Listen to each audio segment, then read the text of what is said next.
சங்கீதம் 14. தேவன் இல்லை என்று மதிக்கெட்டவன் தன் இருதயத்தில் சொல்லிக் கொள்ளுகிறான். அவர்கள் தங்களை கெடுத்து அருவருப்பான கிரியைகளை செய்து வருகிறார்கள்.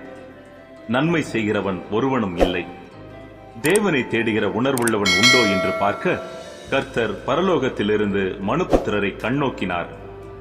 எல்லாரும் வழி விலகி ஏகமாய் கெட்டுப் போனார்கள். நன்மை செய்கிறவன் இல்லை, ஒருவனாகிலும் இல்லை. அக்கிரமக்காரரில் ஒருவனுக்கும் அறிவு இல்லையோ? அப்பத்தை பட்சிக்கிறது போல என் ஜனத்தை பட்சிக்கிறார்களே.